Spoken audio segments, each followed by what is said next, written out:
I'm Josh Israel, joined as always by my co-host Sean Cavanaugh, and this is the ACO Show, a podcast about the American healthcare system and some of the people who are trying to make it better. Today we had on one of those people, Shawn Martin, who is the CEO and Executive Vice President of the American Academy of Family Physicians. Yeah, Josh. As you mentioned, Sean is the head of AAFP, and one of the reasons we thought he'd be a great guest is, in accountable care, primary care is preeminent, and Sean's been on the battle lines fighting on behalf of primary care for many years. Yeah, we know that family physicians are one of the most in-demand specialties. There are shortages, and we talked about some of those issues and some of the ways that the system could be improved to address some of those issues. And we had this conversation during the government shutdown, but the conversation really wasn't about the government shutdown. It was about issues. How did we get to where we are with this shortage of primary care, and how do we get out of this hole? All right, let's take a listen. We are delighted to have on the ACO Show now a returning guest, Shawn Martin. Shawn is the Executive Vice President and CEO of the American Academy of Family Physicians. Hi, Shawn. Welcome back. Thanks, Josh. Thanks, Sean. It's good to be with you. We'll just start off with the basics. Could you give a brief explanation of what the Academy does? Sure, I'd be happy to. So the American Academy of Family Physicians, we represent about 130,000 family physicians across the United States. We have a few Canadian members and a few members from Mexico, but we are predominantly a U.S. Professional organization. We have three core functions on behalf of our members. We provide education, continuing education. We perform advocacy functions both in the public and private space. And we serve as a connector from our members to resources, to job opportunities, and other people in the healthcare sector. And we do this across the country and predominantly out of our Kansas City headquarters and our Washington, D.C. offices. We know you well for two reasons. One is a lot of your Academy members are physicians who participate in Aledade ACOs. But more importantly, because of that, and because we see the world in very similar ways, we often work with you on advocacy issues where we see common ground. So this is an interesting time to be thinking about healthcare advocacy. We are currently in a shutdown of the federal government. We are in a year when there have been major changes passed for Medicaid.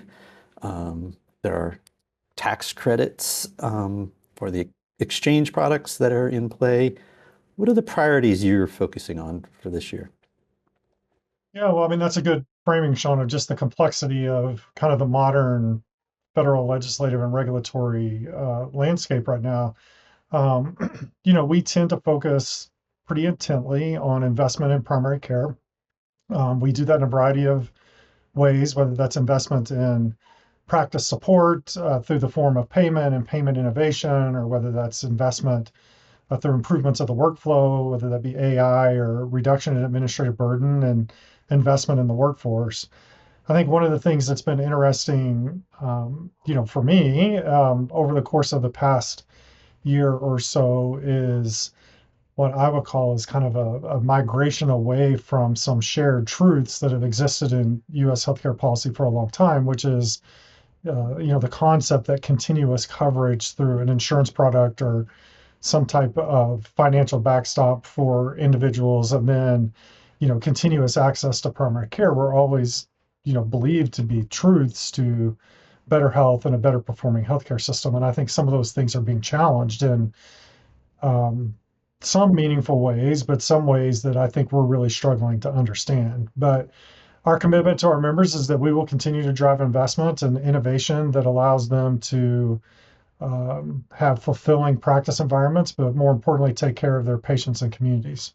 Well, when you were on the show back in 2021, we talked a little bit about the numbers of people going into family medicine, and they were on the uptick at the time. Family practice is either the largest specialty by numbers or second, depending on your internal medicine versus family physician.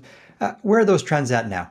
So we continue to increase the total number of people going into family medicine through the match each year. We just had our 14th consecutive year of growth in our match numbers. I think we matched just under 5,300 medical students into family medicine, which is great. But, we understand that, those numbers aren't the whole story. There's the practice environment, there's the total commitment of hours or patient care hours that physicians are practicing in the workplace. And we know that those numbers are changing, and it's impacting the concept of access to primary care and family medicine. I think this is a real all of us problem, Josh. We are producing more family physicians at any point in history, and yet, we acknowledge the fact that there are access challenges to primary care all across the country, but particularly in certain states and regions and communities. So a lot of it has to do with the practice environment. The practice environment needs to be improved. Some of that is a maldistribution problem. And some of it is, quite honestly, just a lack of commitment on the part of medical schools across the country to focus on the needs of communities. And I think all of those have solutions that we're all aware of, and I'm happy to discuss. But I think some of it is a will to drive public policy to create a different result. John, let's get a little deeper on that, because you talk about, the good news and the bad news. Good news for training more folks. Bad news is, in many respects, people feel like they have less access to primary care.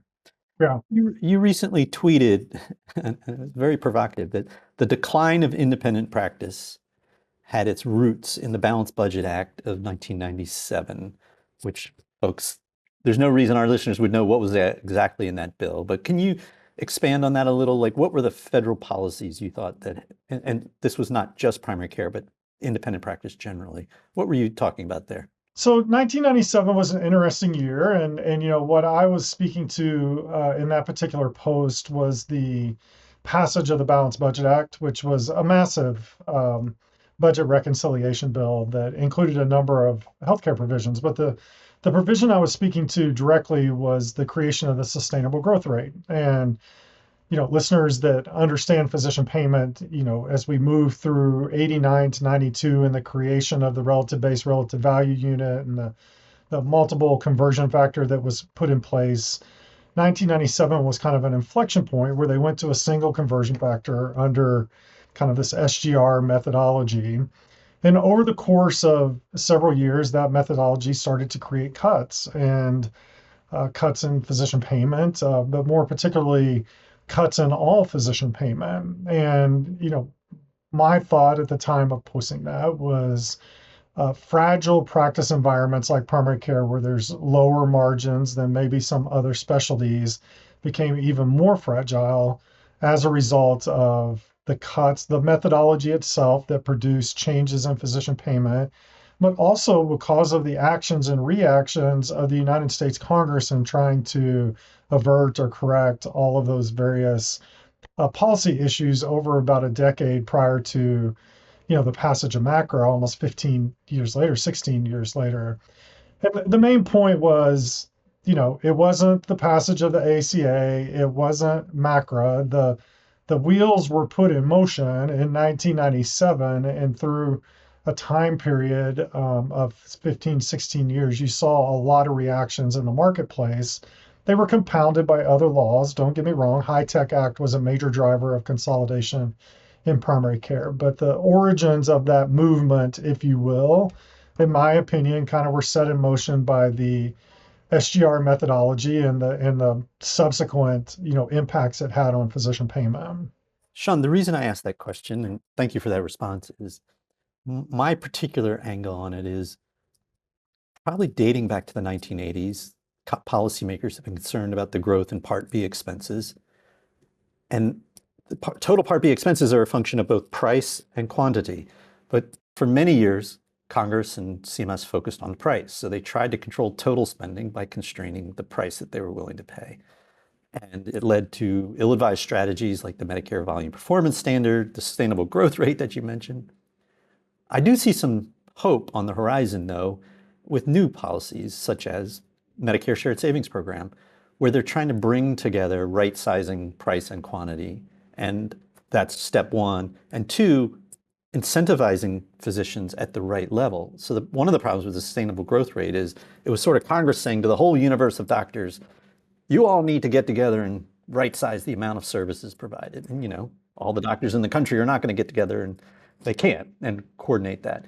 But at an ACO level, you can get cooperation, collaboration, better care. And one of the things we'd like to see is ACOs that are successful get more relief on the payment side. But I thought you're identifying the historical roots of all this was very interesting. I think you make an interesting observation. I think we often forget how we got to certain places in healthcare policy. And I mean, certainly the work of CalPERS in California that, you know, just trying to control spending in their program in the, 80s that kind of led us to the RBRVS. I mean, those things were really, well thought out policy objectives. And I think oftentimes, that work is incomplete before it gets implemented. So people implement an imperfect, product sometimes. But I also would point out, we went through the HMO era with pretty aggressive capitation models in primary care. Um, didn't succeed for a variety of reasons. But I think that concept, ultimately, led us back towards the MSSP program, largely because, rate reductions or rate controls through methodology just weren't doing it with the SGR. And I always have to remind myself too, like there was no data in 1997. It wasn't like physicians could compare themselves to others in their region or state or anything like that. I mean, all they knew was what took place in their clinic with, the physicians that were inside that clinic and maybe somebody down the street. But, this idea that you just raised about like, you know, govern thyself, I mean, against what? Against the people down the street was basically the only cohort that they could measure themselves against. I'm a psychiatrist, and financially, psychiatrists are in a similar position to primary care physicians. It's a good career. You get to help people, and you make a good living compared to many other jobs that people do. But there is still a lot of frustration with payment rates. I think this is because, given how important these professions are to the health of a population, the way reimbursement for primary care is structured, it doesn't seem to reflect this relative to peers and other specialties of medicine. Yeah. What are your thoughts on this? I mean, I think there's a couple of responses I would have to that. I think, for me, when I think about job satisfaction in primary care, it's, obviously there's a salary or the economic pressures of student loans and the time period to grow out of debt in family medicine versus orthopedic surgery or other things. But I think the biggest concern I have is it's the intensity of effort per dollar made. And in primary care, the intensity of effort per dollar made is really, really high. And, when I first came to the academy, we went through this whole effort of trying to define intensity inside a 15-minute visit. And, family medicine and primary care is really high. They deal with more things in a 15-minute interval than any other specialty. But yet the compensation for that is still, perceived to be relatively low in accordance with the effort of patient care. And I think that is improving that workflow would really go a long ways on the investment or understanding of the investment side. A little deeper on that, because there's the work and then there's the work around the work. Yeah. And I know you've written a fair amount about burnout. Describe the state of your members today, not just on are we getting paid enough for treating our patients, but everything that goes into that. Yeah, I mean, primary care in many respects is, the coat closet, right? You just shove everything in there. Every public policy objective you have is just kind of, gets shoved to primary care, and they don't think about the impact of that on, workflow and investment and teams and et cetera. And I think members are really, my members are really frustrated by task and orientations and reporting requirements that and their belief do not contribute to the betterment of the other person in the room with them. And I think that frustration has built over time. I think every promise that has been made to make that better has not played out to the extent of the promises made, whether that's the EHR or the quality improvement or performance improvement programs. I think where you start to see shifts in mindset, Sean and Joss, is in things like ACOs or direct primary care. But when we study those, the thing that happens there is what goes away. A lot of things go away, and they just get a capitated payment to provide patient care. Now you got to do some things to get paid, and there's reporting, but a lot of this kind of checklist mentality just goes away in these models, and you become measured on your performance and outcomes. And I think physicians will always accept that. But I really worry about the complexity of the modern day family medicine practice for those that aren't moving in to a value-based, type arrangement. It's going to be tough. Thinking more about, as you say, the promise of things that could improve primary care and value-based care. You've had a number of years now to see value-based care, accountable care in action. Can you say more about some of the things you think that it's making a difference on, and maybe ways it hasn't?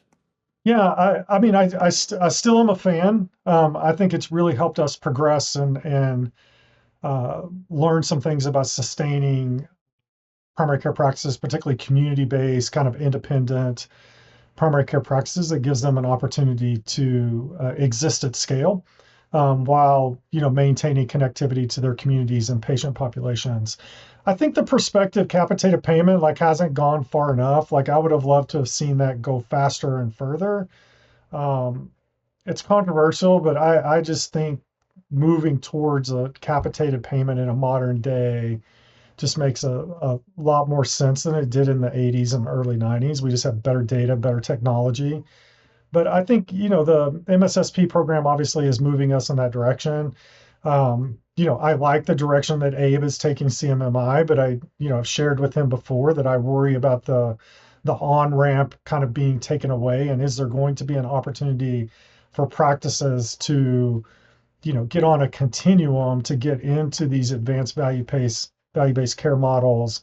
Not everybody has the skills and capabilities on day one to just jump into a full MSSP, particularly with two-sided risk. So, what is the on-ramp where they can develop the skills and workflows to be successful there? I feel like we're kind of settling into MSSP, being kind of the chassis of value-based care moving forward. I think there'll be some nuances and variations and those types of things, but it seems like we're settling into that model. And then I think you'll have some wraparound models of, health center, FQHCs and things like that coming in and potentially participating rural health clinics, things of that nature. And then you'll have direct primary care and other, also value-based care models in their own right, but kind of outside of that MSSP chassis that will continue to emerge and exist.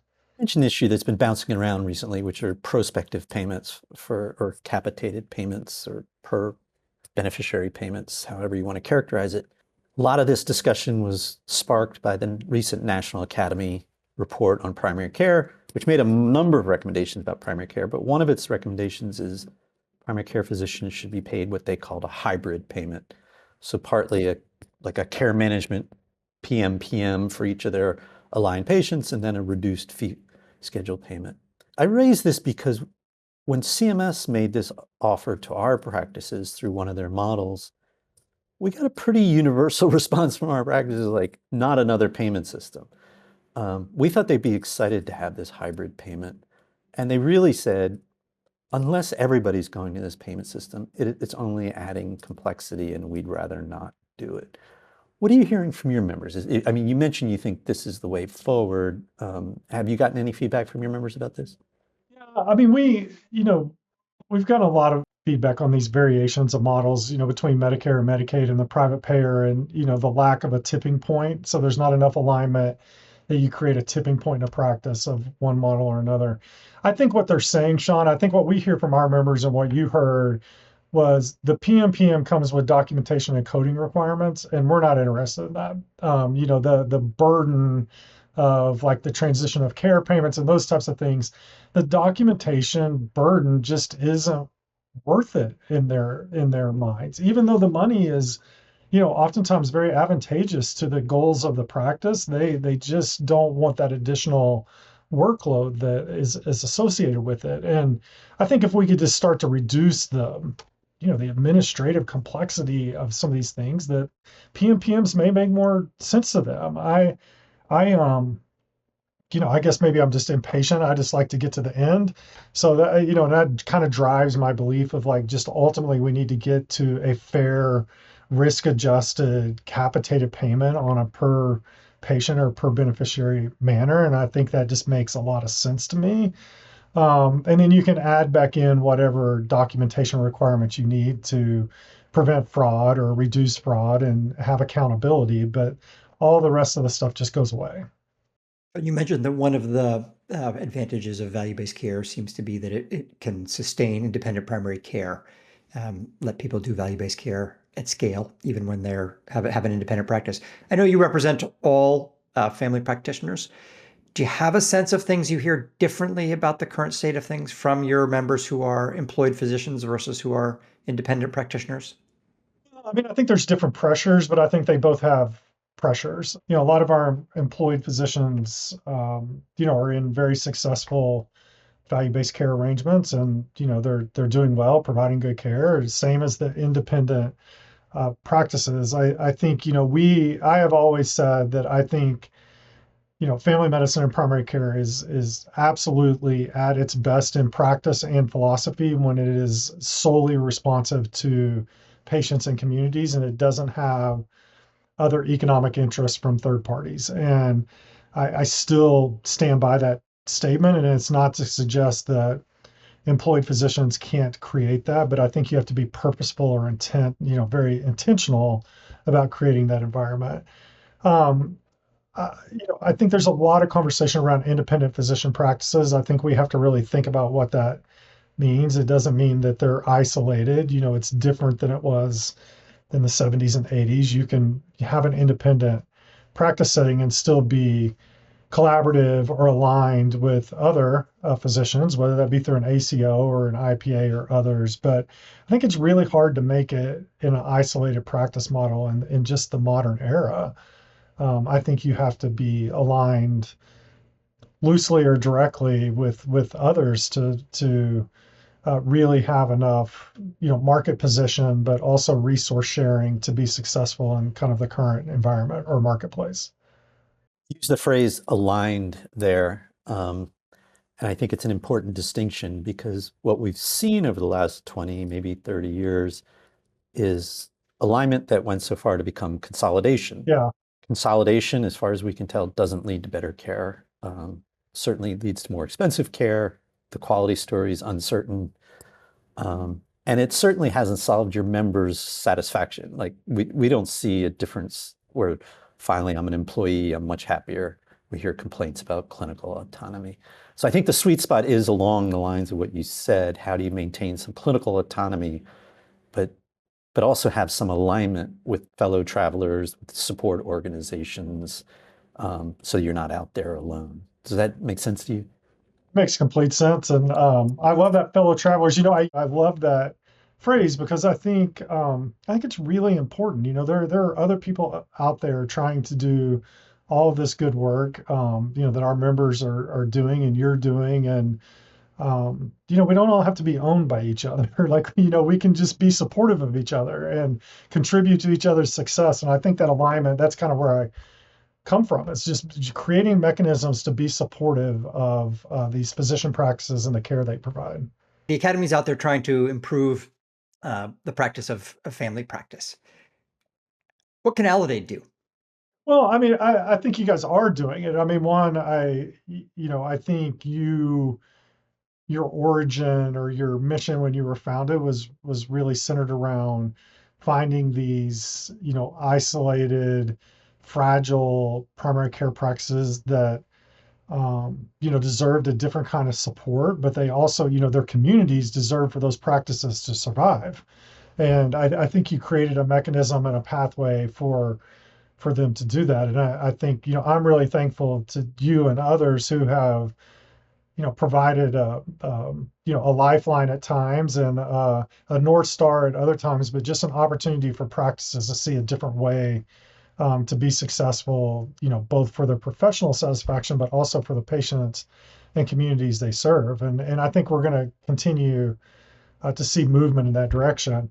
I have a couple of, real concerns that I think are ripe for partnership. I think one, I don't know that medical students always get the best primary care experience in some of their rotations. I think oftentimes they rotate through family medicine or internal medicine experiences that are not aligned with their values or like their vision for what primary care is, even though their inner orientation is towards service and primary care aligns with that kind of inner mission they have, but the practice experiences don't create an opportunity for them to see themselves being successful there. So I think creating clerkships and rotation sites where they see physicians being really successful and professionally fulfilled would be a great opportunity for us to work together on and do that. And then the other thing I just worry about a lot is just rural healthcare generally, and it's not just primary care. It's hospitals, pharmacy, nursing homes. You're referring to the passage of the HR1, yeah. HR1, the large bill passed by Congress that's going to lead to states restricting Medicaid coverage, right? Right. The impact that's going to have in 2027. I just don't think we've really, as a country, wrapped our heads around what's coming, particularly in some vulnerable rural communities. One of the things Congress did to mitigate that was to pass something called the Rural Health Transformation Program, or Fund, excuse me, which is 50 billion over 5 years, targeted at rural areas. States apply for the money and then use it within their states. How are you thinking about that? Is this an opportunity to protect those areas?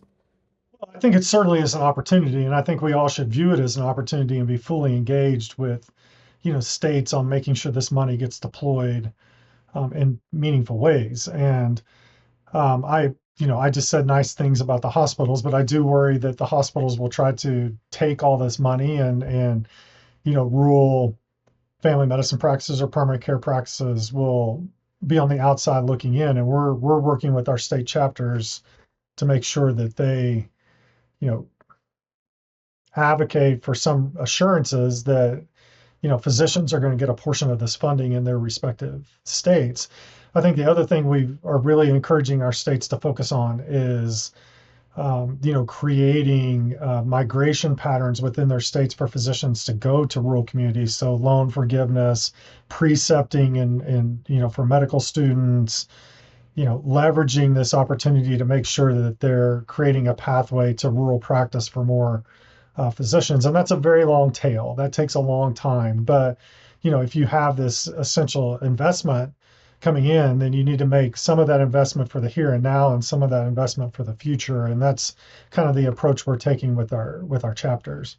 So, Sean, you mentioned training for new family practitioners. Aledade does have a program called Aledade First, where we try to mentor residents who are considering primary care careers. Can you speak to GME requirements and things you think that could be improved there? And GME being graduate medical education. Yeah, I think, obviously the GME system is big and complex. And, I spend a lot of time focused on a very narrow portion of that I think should be a little bigger. But I think there are some public policy concepts that we should think about in graduate medical education, really around like accountability to the communities and states that these programs are serving. And, we see a decreasing number of primary care graduates actually practicing in primary care after 5 years. And some of that is due to specialization. Some of that is due to other career choices. They move into non-clinical facing practice opportunities or professional opportunities. And we also see a lot of graduates of primary care programs leaving the states in which they train, which creates a real vacuum. I mean, the concept is always that you train them and then they stay and provide services within, some radius of their training program. And I don't know that that's true in all states anymore for a whole host of reasons, economic reasons, political reasons, et cetera. But I do think, there needs to be a different type of conversation around accountability of medical schools and residency programs for their output. And residency hospitals can make any choice they want, but I think, that should be known. And there should be some public policy levers that encourage them to make different choices to produce more primary care physicians and keep them, within the region or the state. And I don't know how to do that. I've identified a problem. I haven't identified a solution, but it's a massive investment on the part of the federal government. And I don't know that we are getting the optimal return on that, 15, 16, $17 billion investment. John, you've been a voice for primary care going on 30 years now, if my math is correct. It's always great to tap into your wisdom. We appreciate you coming on the show. Yeah, Good thank you talking for to you. having me. Thanks, Sean.